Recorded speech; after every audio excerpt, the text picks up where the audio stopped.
For this video, we're going to be taking a look at a very interesting glitch for Piranha Plant known as strike cancel. Happens, and you know how to avoid it happening or even get it to happen if you really want it to go through using a frame perfect technique that'll probably get patched out later. Patched out later.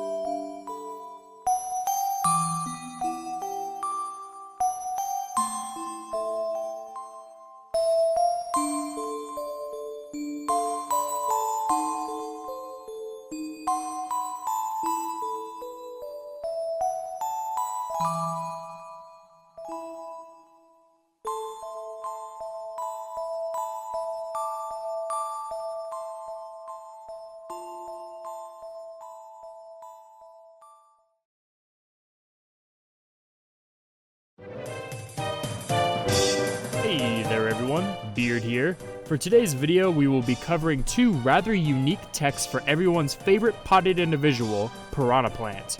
While somewhat similar in execution, both of these techs provide different utility than each other, even if inputting them is difficult, to say the least. These techs go by the name of Dropshot and Spallow, in the order that we will be covering them in this video. Let us take a second trip down Ptooie Lane and pray that these don't get patched out since they're actually rather useful, unlike strike cancel. Strike cancel was a blessing whilst it lasts, for sure. We are sad to see it go, and our hearts forever remembered. But today is no time for grieving lost tech. We will now get to covering our first weird Ptooie tech, known as Dropshot. Dropshot, first discovered by Pink Palutena on Twitter, is a very unusual tech in where Plant attempts to shoot the ball in any given direction, in which it just falls right through him. Sounds utterly useless, right? Well, considering it is Plant, and how much of a divine being Ptooie truly is, you are dead wrong on that assumption. However, we first need to go through on how it is actually inputted, and it is quite complicated. The way to input Dropshot involves you having to be in the air and then landing during a few specific frames of shooting the ball away. For a short hop Dropshot, the currently best known method to do so is short hop, input Ptooie on frame 21 or 22, and input a direction on frame 46. Yeah, as you just heard, it is a frame perfect tech, so it already loses some utility due to this factor. It has multiple other input windows, however, so the room for error is strangely not too high. Now, we know how to input Dropshot. How do we use it? Well, despite its appearance, it has a really strange use, specifically in tandem with passable platforms. As can be seen here, the ball ends up phasing right through the platform. This gives it a unique application in alleviating platform pressure from below, especially as they wouldn't be expecting it to just fall through like that. While it is immediately slow to set up, the short hop could end up dodging a move from below quickly, in which then Dropshot can work its magic from down under. Keep in mind though, that it won't have the damage of a thrown Ptooie, but rather an unthrown one, so its kill power will be lessened by a good bit. Even then, if it doesn't kill, it can still put them in a disadvantaged position due to the ball's knockback angle. It can't really combo due to the throw's in lag, however, so it is best to just press advantage instead if you get this to hit an unsuspecting foe. Dropshot's platform usage doesn't end there, however.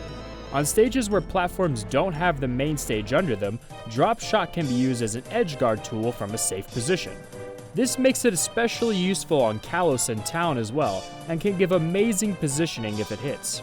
The main disadvantage is that you are giving up ledge trapping in order to use an inconsistent tech for a cool looking edgeguard, but with the positioning you gain, it could be worth it sometimes if you are consistent at Dropshot. To add on to its edgeguard usage, it is possible to bounce it off of the ledge of the main stage, which can make for a unique Ptooie angle in a unique situation. It is rather situational, but can give even better positioning due to the lower knockback of the bounced ball, which can force them to act quickly.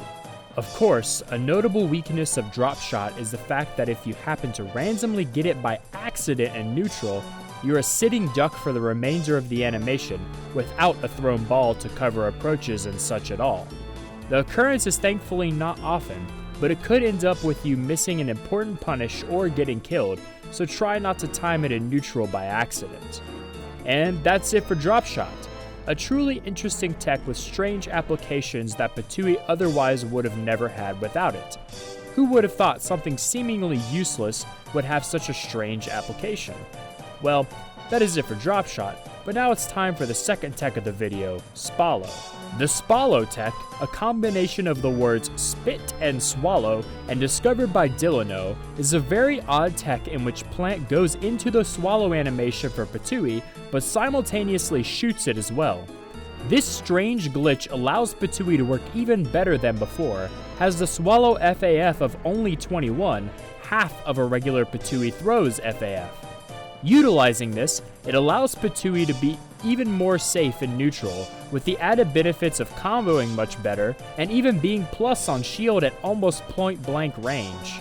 As stated before, Spallow's setup is relatively similar to Dropshot, in that you have to throw the ball whilst landing. To be more specific, you must throw the ball on the same frame you'd swallow it and also land with it. Yep, 3 things that need to go right in this. However, in execution, with enough practice and utilizing sound and visual cues, Spallow is somewhat possible in human hands. A good setup in training mode for short hop Spallow is to input the special button on frame 22 of your jump squat not included, and then input any direction on frame 50. Note that you must not hold the special button for this setup at all. This setup can give somewhat of a visual cue with the small amount of distance you fall before the special button press, then with how close to the ground you are for the directional input. Now, for the usage of Spallow, Ptooie but safer basically. Ptooie itself is pretty committal to use, but Spallow can mitigate it pretty nicely, and potentially allow block strings if you're able to get close enough. It'll also make comboing much easier, due to the added frame advantage as a result of the shorter animation. Not to mention, the altered animation could play a mind game with the opponent, as usually they try to punish the swallow animation if possible. If they don't react to the suddenly thrown Ptooie, then they get hit, and you get to combo, kill, neutral reset, whatever. Of course, Spallow's disadvantages come from the fact that it is more frame perfect than Dropshot, and also the fact that Dropshot can occur if you do Spallow just a little bit off. Due to its inconsistencies and unreliability as a frame-perfect tech, it ends up not being used too much. It can take a long time of training in order to get it somewhat consistent, but the payoff could be worth it. Potential. Shouldn't always throw stuff like this out the window, you know? While that is the last useful tech covered in this video, there is an extra tech that is actually not that great. We will cover this briefly. This specific tech is called Loss Shot. Simply put, it is Dropshot but with Ptooie's, quote, loss animation instead of the throw. However, the ball doesn't go through platforms, which is why this isn't quite useful. Currently, only 2 setups exist on Battlefield. The first being to input and hold down Ptooie on frame 12 of Plant's full hop then land, or inputting Ptooie right as you fall through the lower platforms, causing the ball to drop onto the platform above, if not done on the edge. Only the latter method is somewhat useful, but even then, not by much. It just momentarily puts a hitbox on the platform above it, and that's it. Overall, not useful, but thought it was worth mentioning just in case anyone stumbled across this mid-match. And that, dear viewers, is Ptooie's bizarre adventure. Dropshot, Spallow, and even Loss Shot. 3 truly strange techs that simply cannot be explained. While these techs are highly situational due to the fact that they are frame perfect, besides Loss Shot, they each have their own little utility that makes Plant's kit all the more unique, and who knows, maybe you could attract some viewers by styling on some poor sap with them. Even if impractical, it is always good to have something to assert maximum dominance with, especially with a low-tier character. Although, who knows if these glitches will be fixed at some point. Well, at any rate, the uniqueness of Piranha Plant's kit will make up for the fact that if these glitches ever get fixed, he will still be one of the strangest characters in the game. This has been Beard. Thanks for tuning in.